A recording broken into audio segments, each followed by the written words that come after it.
Salut, moi c'est Alicia. Moi, c'est Moira. Et ensemble, on est les vulgaires. On a approché la Faculté des sciences et génies pour soutenir notre projet de vulgarisation, puis ils ont accepté avec joie. Gracieusement. Oui, vraiment. Oui. Et ça nous a inspiré à faire une vidéo un peu retour en arrière sur notre passage à l'Université Laval, puis plus particulièrement à la Faculté des sciences et génies. On a plein de belles choses à dire par rapport à ça, Ouais. mais ce qu'on veut surtout, c'est nous donner des conseils du passé. Non. Des conseils du Des passé. Les conseils du passé, les prophéties. Donc, on remercie la Faculté des sciences et génies pour leur soutien, pour nous permettre de poursuivre notre mission de vulgarisation. On s'est demandé quels conseils est-ce qu'on donnerait à la nous du passé, donc celle qui commence à peine son baccalauréat en microbiologie au tendre âge de 19 ans. Qu'est-ce que nos expériences au bac, à la maîtrise et maintenant au doc nous ont apporté? Voilà, on se dit que peut-être que l'un ou l'une d'entre vous est présentement au bac et pourrait profiter de ces judicieux conseils. Toi, Ali, est-ce que t'es le genre de fille à avoir des regrets ou t'es comme YOLO, toutes les choses que j'ai faites m'ont mené ici et vive la vie? Ben, je suis quand même pas nécessairement vivre la vie, mais je pense que, justement, genre, je suis contente de où j'en suis maintenant, puis que si j'avais fait les choses différemment, ben, peut-être que je serais pas exactement où est-ce que je suis en ce moment. Donc, j'ai pas nécessairement de regrets, mais j'ai de l'expérience. Et je m'en sers maintenant. Une femme mature Ouais, qui une parle femme en ce très moment. genre, je parle comme si j'avais 47 ans. Bon, pas tant de regrets. Toi, une personne YOLO ou une personne qui retournerait le temps pour changer les choses? Ouais, non, je pense que je changerais rien, là, comme quand les choses se passent, je suis là genre « Oh my God, est-ce que c'est optimal, tout ce que je fais? » Finalement, genre, le temps passe, puis là, je look back, puis je suis comme... c'est ça. Il fallait que Tout ça se était passe correct, pour que ouais. j'en arrive ici. Mais je pense à ça des fois comme dans mes relations avec... dans mes relations. Dans tes relations amoureuses? Ouais. Ah ouais? Non, parce que des fois, je me dis « Ah, tu sais, pourquoi j'ai fait ça? » Non, non, mais finalement, tu sais, vu... À l'époque, quand j'avais décidé de faire tel truc, ça m'a mené à telle affaire, puis là, finalement, on n'est plus ensemble, mais là, finalement, ça m'a comme mené à l'autre personne. Puis c'est des conseils à prendre à la légère. Sûrement que ça ne s'applique pas à tous les programmes. Nous, on a fait bac, maîtrise, doc en microbiologie avec une optique de rester dans le monde académique, Ouais. je dirais. Ouais. Fait que c'est sûr que ça ne s'applique pas à des gens qui ont des ambitions différentes. Ou plus peut-être ou que moins. oui. Ouais. Peut-être que vous pouvez les adapter Ouais. à vos ambitions. Moi, j'ai commencé mon bac en microbiologie à la Faculté des sciences et génies de l'Université Laval en 2015. J'ai gradué du bac en 2018, commencé ma maîtrise en 2018, gradué de ma maîtrise en 2020. Quel beau moment pour graduer de quelque chose! Wow! J'ai commencé mon doc en 2020 aussi. Même chose pour moi, mais on recule de 2 ans. J'ai commencé en 2013, mon bac fini en 2016, commencé ma maîtrise en 2016, fini en 2018 ma maîtrise, et commencé mon doc en 2018. Et si les astres sont alignés, pour moi, je vais terminer cette année. Mon premier conseil à la Alicia du passé serait de se faire plus confiance. Je pense que j'étais vraiment insécure par rapport à mes résultats, mes capacités quand j'étais au bac. Puis maintenant que je vois comment j'ai progressé, je me demande pourquoi j'étais stressée parce que tout a vraiment bien été. Puis je me rappelle entre autres de 2 examens en particulier. Un, c'est un examen de physiologie bactérienne en 3e année de bac. Oh oui! Que pendant l'examen, j'avais l'impression de rien comprendre. J'étais sortie de l'examen, genre je braillais. Mon chum, il avait dit, genre, me ramasser la petite cuillère. Puis finalement, quand j'avais eu ma note, tu sais, je dis pas que j'avais pété des scores, mais comme, c'était absolument rien de faire une crise à propos de, là. Sinon, il y a un autre examen pendant ma maîtrise que je me rappelle qu'en me rendant à l'examen, je me demandais si ça valait la peine de continuer ma maîtrise. Genre, je me disais, je pourrais juste lâcher le cours maintenant, puis pas avoir à traverser ça. Oh my God! J'étais tellement stressée. Genre, j'avais passé toute la fin de semaine à comme avoir mal au cœur parce que j'étais trop stressée de l'examen. Finalement, je l'ai fait. Ça a super bien été. Tu sais, les mimes de genre, les tops de classe qui sont tout le temps stressés, puis finalement, ils se pointent avec genre 95, c'était toi, en legit fait. moi, là. Fait que c'est juste pour dire que ça vaut pas la peine de s'inquiéter. Ben, c'est facile de dire, là, soyez pas anxieux, inquiétez-vous pas. Mais tu sais, Pourquoi tu stresses? une façon numéro 1 de nous trigger. Mais juste pour moi, personnellement, maintenant, je sais que ça vaut pas la peine de m'inquiéter d'un résultat avant d'avoir vu le résultat.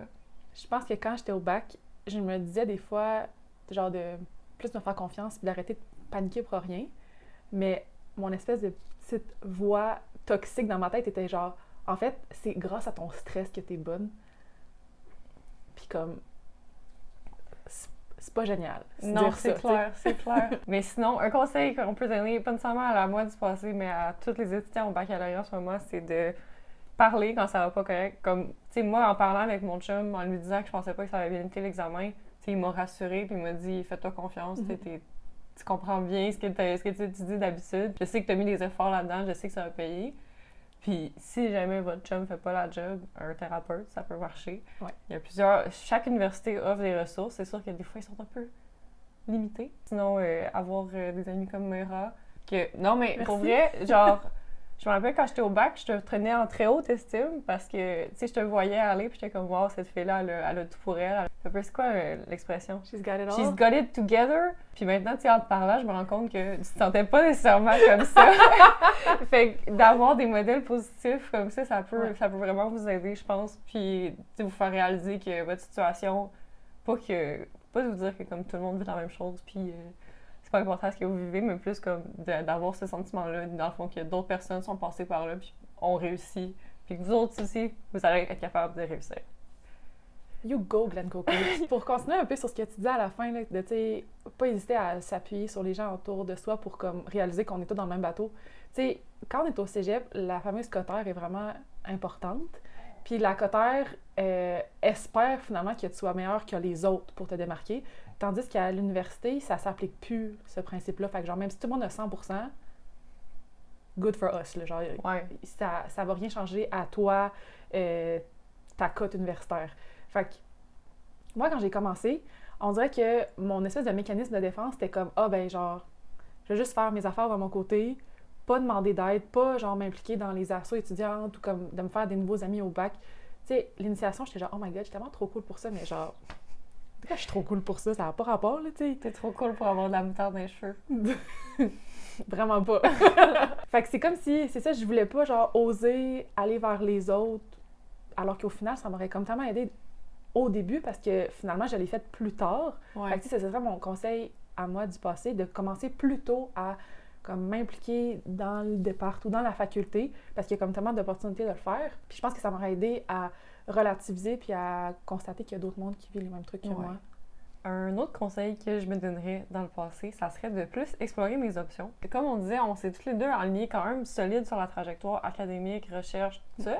Puis c'est pas que je regrette d'avoir choisi cette voie-là, pas du tout. Je pense vraiment que c'est la voie pour moi. Mais en même temps, je me dis que j'aurais peut-être dû, tu sais, au moins faire l'effort d'aller, mettons, à une rencontre d'information sur l'entrepreneuriat ou comme la fonction publique, n'importe quoi, n'importe quel autre parcours que j'ai pas nécessairement considéré. Puis que, tu sais, si justement la recherche c'est tant pour moi, ben même ça si l'aurait pas changé autre chose que je considère les autres trucs, ça m'aurait pas fait dévier.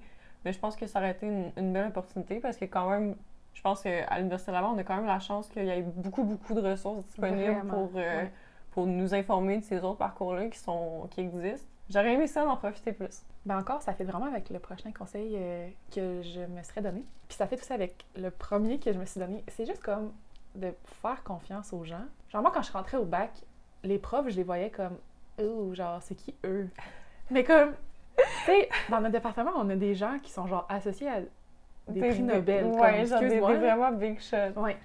Mais moi, on dirait que pour faire confiance aux gens, il faut qu'ils fassent leurs preuves à moi. Tu sais, c'est pas assez qu'ils fait leurs genre, preuves. Tu t'en fous qu'elle ait publié dans Nature, c'est genre, t'as-tu publié dans le journal j'étais de comme, Mérodion? Je m'en fous, Nature, genre, c'est quoi, là, comme... Je peux pas faire confiance à, genre, ce qui est déjà établi, puis juste, genre, croire que ces gens-là sont comme méritent qualifiés. leur titre de professeur dans cette... Fait que, tu sais, quand ils disaient « Ah, vous devriez participer à la journée de recrutement du département, vous devriez appliquer pour des bourses. » Moi, j'étais comme « Je m'en fous, genre, je vais trouver moi-même mes affaires. » Genre, encore une fois, je suis qui, hostie? Genre, pour qui je me prenais? Fait que ça a comme tout ralenti les opportunités, puis j'en ai manqué quelques-unes. Parce que quand je me suis mis à avoir confiance et à écouter ce que les profs disaient, ça m'a tellement aidée, là. Genre, je me cherchais un stage aux États-Unis parce que dans mon ancienne relation, je passais beaucoup de temps aux États-Unis. Mais comme, même si je me trouve bien cool, là, ça va être un peu tough là, de trouver un stage aux États-Unis toute seule. Juste au Québec, c'est dur de C'est trouver. ça. Fait que comme, j'ai écrit à un prof, puis le prof était là, ah ouais, genre, demande à tel autre prof. Cet tel autre prof-là, il connaissait quelqu'un là-bas, il m'a mis en contact. Fait que, tu sais, les professeurs dans notre département, puis je pense à la faculté en général, sont vraiment là pour nous. Puis il faut juste, comme, demander. Ouais. tu sais, ils peuvent pas, genre, deviner qu'est-ce qu'on cherche puis de quoi on a besoin. Puis une fois que je l'ai fait, ça m'a tellement aidé, là, je me suis trouvé un stage. Après ça, je me suis mis à m'impliquer dans l'association. Fait que là, ben, mon nom, il popait plus. Fait que les profs, ils savaient j'étais qui un peu plus. Puis quand est venu le temps de me trouver une maîtrise, ben quand j'ai écrit aux profs, là, c'était comme automatique, ils savaient j'étais qui. Puis quand ils ont demandé des références aux autres profs, ben c'était comme « Eh, ben oui, Moira m'a aidé, nanana, à gérer une situation d'étudiants et une fille de confiance. » Fait que it goes a long way, là. Ouais, vraiment. Je pense que les associations étudiantes, ça a souvent une petite réputation de « Ah, ils font juste organiser des parties. » Mais moi, les deux, on a été impliqués dans les assos pendant une partie de ton bac, moi, tout mon bac. Puis je pense que ça peut vraiment être une bonne façon de prendre la confiance en soi puis de développer des nouvelles compétences. Là. Comme moi, je suis quelqu'un de très timide personnellement. Là. Comme parler en public, c'était vraiment quelque chose qui me faisait peur pendant toute ma vie. En ce moment, je fais une vidéo sur YouTube. Mais comme juste de commencer à m'impliquer dans l'asso, ça m'a forcé des fois à parler en public pendant des événements. Puis ça m'a vraiment montré que dans le fond, j'étais capable de le faire, puis qu'il fallait juste que je me fasse confiance un petit peu. Puis en même temps, comme Maud dit, ça te permet vraiment d'établir une belle relation avec les professeurs. Ça te permet d'avoir un lien avec eux que tu n'aurais pas nécessairement autrement. Mais même si vous faites pas l'asso, vous avez le droit d'aller parler à vos profs. Là, comme, ils sont payés pour ça, pour être vos profs. Puis je pense qu'il y a beaucoup d'étudiants qui se mettent comme une barrière, comme « Ah, tu sais, je peux pas aller lui parler. » En tout cas, moi, j'étais souvent comme ça au bac, là, genre ça me faisait vraiment peur d'aller parler à un prof. Puis maintenant, tu sais, je réalise qu'eux, il y a vraiment ça, les étudiants qui vont leur parler puis qui leur disent genre « Hey, j'ai vraiment aimé ça, ce cours-là. Est-ce que vous auriez comme plus de références sur cette partie de la matière-là? » Je trouve ça vraiment fascinant. Eux, là, ils vont triper de vous entendre dire ça, puis... Parce que eux, c'est genre leur dada, là. C'est ça, c'est clair. Comme, oh my God, quelqu'un me pose une question, puis là, c'est genre... Ils overshare, là, tu sais. Puis ça s'applique aussi aux étudiants, genre au réseautage au sein des étudiants. Un party goes a long way, là, genre, si tu parles à du monde, tu fais des amis, puis mettons dans l'industrie, je pense que ça s'applique encore plus dans l'industrie, là, ces gens-là vont aller, je sais pas, se partir une start-up, aller dans une compagnie. Là, après ça, toi, si tu veux rentrer dans cette compagnie-là, puis que tu connais la personne, mais genre... Ouais, c'est clair. Tu sais, le réseautage, puis genre le bouche-à-oreille, c'est tellement comme puissant dans nos carrières qu'il faut vraiment pas sous-estimer ça dès genre le début de ton parcours. Là. Mon prochain conseil, possiblement le plus plate de la vidéo, mais il faut que je le dise à mon ancienne moi. Prends-toi plus d'avance pour ton étude, tes travaux. Arrête de te faire à la dernière minute, c'est vraiment stupide, c'est vraiment pas une bonne option. Je sais comme que c'est tellement tentant de juste rester au local d'assaut toute l'après-midi, mais prends ton sac, va à la Bibli scientifique. La Bibli scientifique est incroyable, une ressource vraiment sous-estimée de l'Université Laval. Quand on a les mi-sessions puis les fins de session, ils restent ouverts genre 24 heures. Ils connaissent genre leur public cible. Je pense qu'ils le font plus, là, mais dans mon temps, il y avait du café gratuit aussi à Bibli pendant la mi-session. Ouais, c'est vrai. Je ne conseille pas les all-nighters, OK? Genre, faites pas d'all-nighter. Peu importe à quel point... Non, j'en ai jamais fait, j'en ferai jamais. Genre, peu importe à quel point tu penses que tu connais pas ta matière, ça va jamais t'avantager d'être sleep deprived à l'examen puis de pas avoir dormi de la nuit. Le sommeil est beaucoup plus important pour bien répondre à des questions que 2 heures d'études supplémentaires. Pas d'all-nighters. Je sais que c'est vraiment plate comme conseil, puis même si je l'entendais de ma propre bouche, de moi, 5 ans plus tard, quand j'étais au bac, j'aurais sûrement fait comme « C'est qui cette fille? Elle sait rien. » Genre, mon conseil, c'est plus comme de pas prendre des mauvaises décisions en sachant que c'est des mauvaises décisions puis que ça va te revenir d'en face plus tard. Pas étudier pour aller à un party, je pense que c'est une bonne décision parce que comme le party va pas revenir. Mais pas étudier pour juste scroller sur TikTok pendant 3 heures, je pense pas comme le bénéfice est pas suffisant. OK. Est-ce que c'est une bonne explication, ça? Ouais, je pense que c'est important quand même de vivre sa vie universitaire puis de profiter de ces moments-là qui vont jamais revenir, mais qu'il faut quand même savoir utiliser son temps intelligemment. C'est pas quelque chose que je faisais quand j'étais au bac. Quand je dis de se prendre d'avance, c'est pas juste dans une optique d'avoir des bons résultats, mais c'est aussi dans une optique de développer des bonnes habitudes, puis une bonne rigueur au travail, puis de la discipline. Ouais. Je pense que c'est des qualités importantes à avoir dans sa vie en général. Je pense pas que ça vaut la peine de se rendre malade quand on est aux études pour avoir les meilleures notes possibles, mais je pense que ça vaut la peine de mettre les efforts qu'on est capable de donner en gardant une vie équilibrée et une bonne santé mentale. Tu ne perpétues pas le cycle de la performance? Non. Moi, j'encourage pas comme la performance toxique. Ce que j'encourage, c'est d'aller se coucher puis d'être content de ce qu'on a accompli dans la journée puis pas de se demander où est-ce que toutes nos heures sont allées. Ouais. Mention spéciale au déjeuner du Vachon. Je veux dire, je pense que c'est un de mes regrets, peut-être le seul. De pas en avoir plus mangé? Ouais. Je suis très d'accord. Genre, tu sais, tu dis là d'être plus comme rigoureuse. T'aurais dit- J'aurais dû être plus vaillante, puis comme chaque semaine, mon petit rituel, genre vendredi matin. Déjeuner Ouais, du vachon. le déjeuner du vachon après une dérive du jeudi, là, c'était incroyable. Là. Something. Tu rentres dans la cafétéria, le plancher, il couine encore un peu parce qu'il est plein de bière. Il couine. Ça sent la Commande- vieille Robin. Tu te commandes ton intégrale double. Tu t'en Oh. vas te chercher ton petit jeu à la pêche dans le frigo. Si tu prends autre chose qu'un jeu à la pêche avec ton intégrale double, tu vas tort. Hey! Yeah. Jus à la pêche, pour vrai. Un Genre, petit t'es-tu cocktail. une reptilienne, genre? C'est tellement bon, Jus un à la petit cocktail à la pêche. pêche. Je trouve ça tough. Ok, tu vas au Tim, là, pis t'es comme, j'ai pas le goût de m'acheter une petite bouteille de cocktail de pêche. J'ai pas du tout envie. J'ai envie de prendre le jus puis le jeter aux poubelles. Je prendrais un petit jus de pomme. Je vais faire sur Instagram pour savoir si nos abonnés aiment le jus à la Oh pêche. my god! Ok, si t'as tort, tu dois boire un petit jus à la pêche. Si j'ai tort, je dois boire un petit jus à la pêche. Mon dernier conseil pour l'ancienne moi, j'en ai parlé un petit peu plus tôt, mais comme je disais, j'avais très très peur de parler en public. C'était vraiment comme une peur panique. Puis à cause de ça, je posais jamais de questions en classe. Puis tu sais, mettons, des fois, genre, je comprenais rien de ce qu'ils se disaient. Puis je me disais, ça doit juste être moi. Puis après ça, je parlais au monde après le cours, puis là, tout le monde me disait, genre, on n'a rien compris de ce bout-là.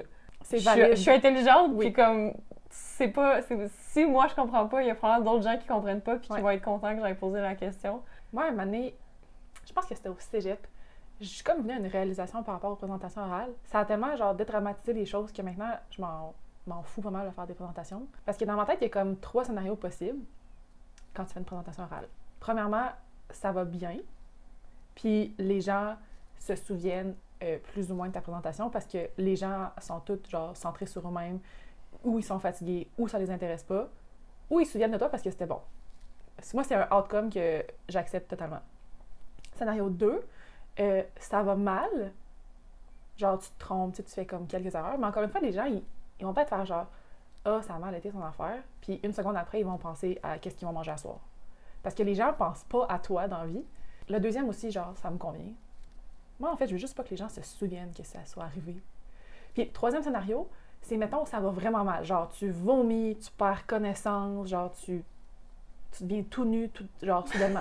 Mais genre, c'est impossible que ça arrive. Je suis fière de m'être présentée comme présidente du comité définissant quand je finissais mon bac, Nice. parce que c'était pas mon genre de prendre ce genre de responsabilité-là, où est-ce que si quelque chose va mal, ça va être de ma faute. Mais cette fois-là, je l'ai faite. Est-ce que tout a été parfait? Non, mais au moins, j'ai la satisfaction de savoir que je l'ai faite. Puis, encore une fois, pendant la 3e année de bac, je me suis portée volontaire pour animer le Pestacle, qui est notre soirée prix citron de fin d'année. Tellement drôle. Je me suis dit, je vais monter sur le stage, je vais animer la soirée, je vais faire des jokes, je vais essayer de faire rire les gens. Puis, finalement, je pense que ça a bien été. Fait que ça aussi, je suis fière de comme m'être mise out there, d'avoir essayé de nouvelles choses. Bravo! Toi? Je pense que les choses que je me conseille maintenant sont en même temps les choses dont je suis fière parce que j'ai été quand même fidèle à moi-même. Genre, j'ai été très tête de pioche. Puis, tu sais, ça m'a peut-être nuit un petit peu parce que j'ai fait confiance sur le tort. Mais en même temps, tu sais, un moment donné, j'ai décidé que j'allais faire un stage aux États-Unis. Ben, tu sais, ça, c'est pas genre typique. Ben, ma tête de pioche a réussi, tu sais. Tu l'as fait. Quand des profs me disaient quelque chose avec lesquels j'étais en désaccord, ben, tu sais, je pense que je suis fière d'avoir tenu mon bout, d'avoir été fidèle à moi-même, comme stand up for myself. Je pense que c'est un des conseils que ma mère m'a donné. De, tu sais, tu fonces, si ça marche pas, réessaye. Réessaye encore. J'imagine juste qu'ils foncent dans une porte fermée puis qu'ils réessayent. Réessaye différemment, genre ouvre Ouvre la la porte. porte, c'est ça. Sur cette belle note, laissez-nous dans les commentaires si jamais vous avez des conseils que vous aimeriez donner à votre vous du passé ou aux autres auditeurs de cette vidéo ou à nous aussi. Vos grands regrets, vos grandes fiertés. Oui. Droppez-nous ce que vous êtes le plus fiers de vos études dans les commentaires. On aimerait vraiment ça lire ça. Donc, on espère que vous avez aimé cette vidéo un peu différente des autres qu'on a faites. Ouais, c'est important de montrer les humains derrière la Ouais, science. c'est ça. On n'est pas juste... on fait pas juste parler de science. Des fois, on parle de nos émotions, de nos vies. On vous dit à la prochaine.